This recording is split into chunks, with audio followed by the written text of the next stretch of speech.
Hi, this is Annie from Reading Write Boxes, and I wanted to do my follow-up video now on introducing trick words and the procedure for introducing them.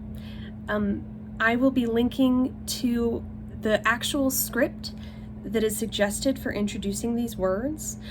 It refers to them as heart words, which is just the same thing as trick words. I suggest teaching these very directly and practicing them. Regular words, the child can use, your student can use the rules to sort of phonetically sound them out. But for these words, it's very important that they're getting lots of practice and both doing this procedure to map the rules and also practicing reading them after they have mapped them. But when you first introduce them, it's important to be paying attention to the sounds. You don't want them to just be looking at the word and taking it all in as a whole word. They need to be really mapping the sound when you say it out loud. So my suggestion is that you actually introduce it without showing them the word first. So according to the heart words procedure, you would be saying the word to them first. So the example that they give is said, the word said. So the teacher would say the word said. And then they would say the word together with the student and have them stretch the sounds out to blend them. So what is the word? Said. So you would say, first you would say the word is said, and then you'd say the word together, said. Then you would stretch the sounds out. So said. And you would also use the tapping that I introduced in my last video, the finger blending. So said,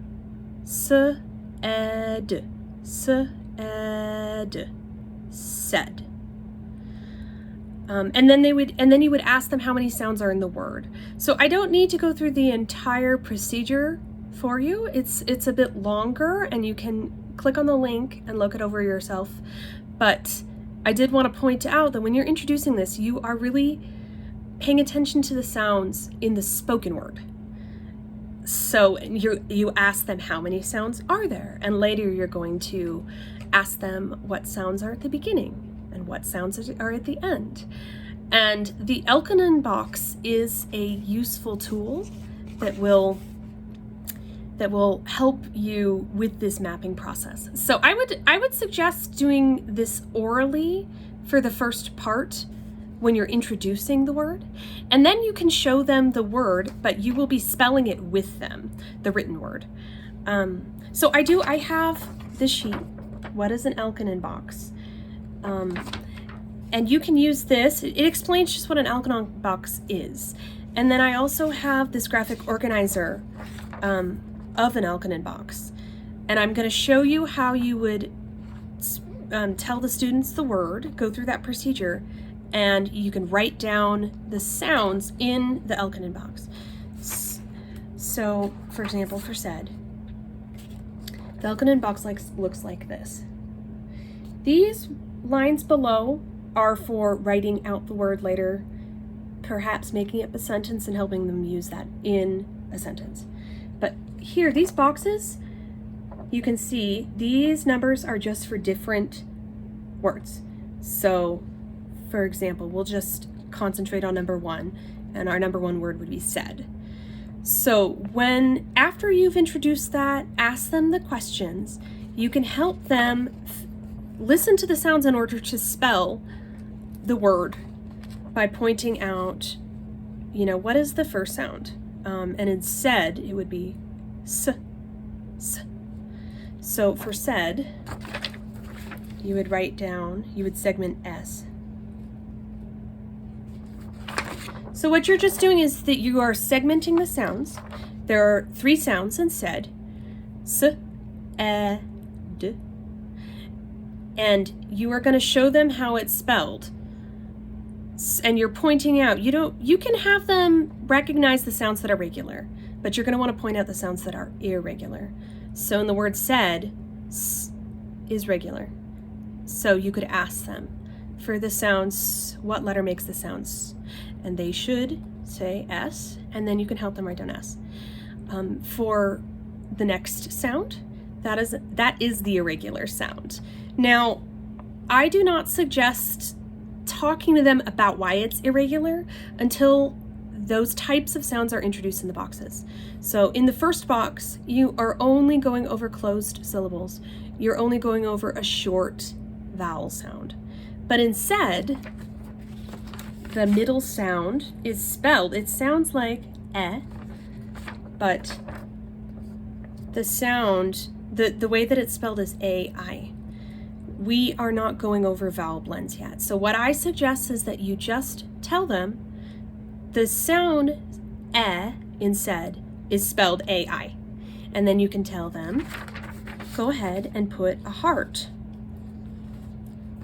around the A-I. And that's going to remind you need to learn that by heart, because that is your trick sound, your trick letters. And then you can ask them what is the last sound instead. And they should say D. And you would ask them what letter represents the sound D. And they should say D. And then you would finish up by putting a D in the last box. And yes, there will be extra boxes, but you can just remind them, those are there in case you had more sounds in the letter.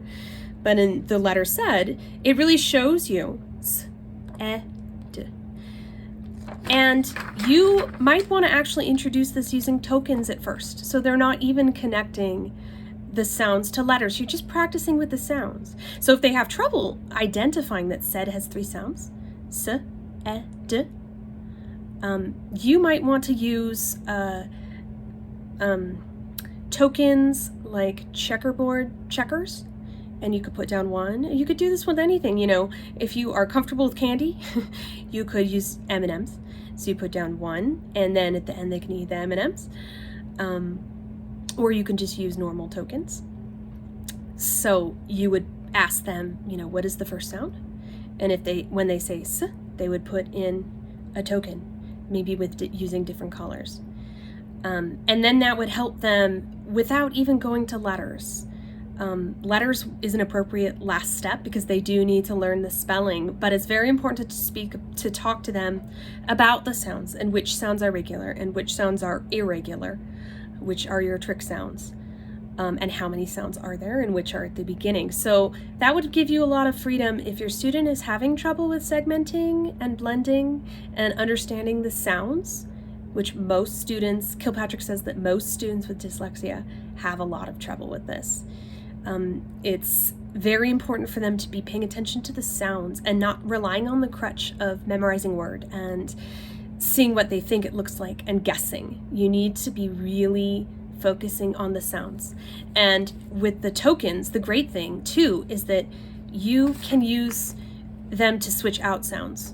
So for the word sun, for example, you could switch out, you could say, what is sun without n? And it would be sa. And you could say, what is sun, but take out the n and add d. And they would say sud. So these are oral exercises that you don't even use the letters at all. You can just use tokens. So for sun, for the word sun, you could write, actually I'm not gonna do that yet because I don't have tokens here. But you would put down maybe 2 black tokens for s and and maybe you use a green token for n, and then you could switch out that green token to kind of remind them that the sound is changing. You could switch it out for a red token and say sun, but instead of n, use d. And it might seem strange to them at first, but they should get used to that and that language that you're using as you do that more. So I will do a separate video on Kilpatrick's oral exercises, and I also plan to add more oral exercises to my books. But the nice thing about Elkonin Boxes is that you can do this anytime a student has trouble with the word. So suppose they're having trouble with the word sun. And let me do this in darker letters so you can really see it well. So if they're having trouble with the word sun, you can go through that whole process where you segment out the sounds into the Elkonin box like such. So say you're doing sun and you've done 2 letters already and they're having trouble with that. You can go through that procedure of segmenting the words and ask them how many how many sounds are in sun. And they might say 3, but they might not know. So you could help them. What is the first sound of sun? S. And then you could put a token down for the s. And then you can say, what's the next sound of sun? And they might say, but you can help them. And you can ask them, what's the last sound of sun? And, the sound is n. And then after you've really gone through that, then you can say, okay, what was the first sound again? It's s. So let's put that at the beginning. What letter makes the sound s? It is an S. So you can do this for regular and irregular sounds. What is the middle sound of sun? And if they have trouble, stretch it out. Sun. And they might say it is a U. Even better if they say it is a short U, but you can ask them because they should be practicing that in there in the second box with long versus short vowels. When you get there, you can ask them that too. So sa, so they're gonna write, and then the n at the end would be, so that's the complete letter. And it has 3 sounds, so it'll go in 3 boxes. Now I do want to point out how you would also address digraphs.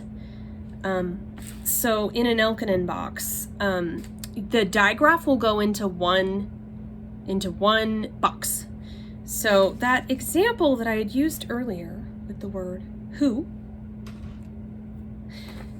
the W and the H only make 1 sound, even though there's 2 letters in it. So when you were introducing this, again, you don't need to expect them to be able to magically guess that the h sound is spelled with W and H. But you do want to make sure that they are putting the W and the H correctly into the first box. It should not look like this. It should not look like this. W and H. Because there's only 1 sound that the W and H makes. Who. It's a H sound. And then the last sound in the word who would be who. So another example would be, I use this one a lot, but basically any of the digraphs on the digraph list. A digraph is 1 sound. So you're going to make sure that they are understanding that each sound goes in a box, not each letter. So for fish, the SH is going to go in 1 box because it makes this sound sh.